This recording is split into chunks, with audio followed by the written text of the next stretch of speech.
L'appel semble avoir été entendu. Plus de 300 Israéliens se sont portés volontaires ces dernières 48 heures pour rejoindre les unités civiles de la police israélienne.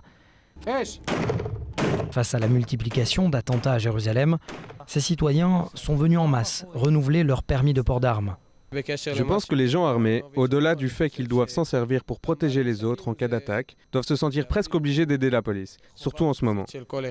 D'autres, plus réticents comme cet arabe israélien, ne souhaitent pas que la société se transforme en véritable Far West.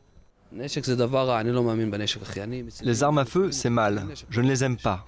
Si on pouvait m'en donner une, je ne la prendrais pas. Comme on dit, cela ne fait que rajouter de l'huile sur le feu.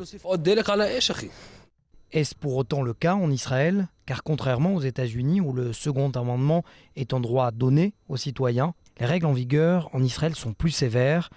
Et même si les autorités israéliennes disent vouloir les alléger, il faut plusieurs mois avant de se voir délivrer une arme à feu, un port d'armes donné en priorité aux habitants des implantations. Cela est d'ailleurs le cas pour Georges Gabé. Pour lui, il s'agit plus d'une nécessité qu'un droit.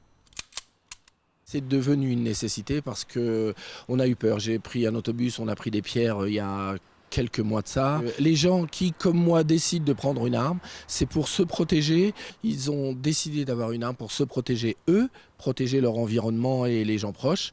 C'est ça la raison. Pour autant, et face aux critiques, la police israélienne tient à rassurer et affirme que ses volontaires sont non seulement entraînés et surtout bien encadrés.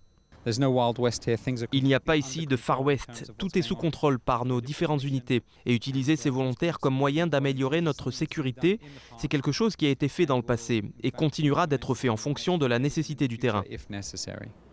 Et même si la décision d'incorporer plus de volontaires peut faire polémique, la police israélienne l'affirme, elle préfère prévenir que subir.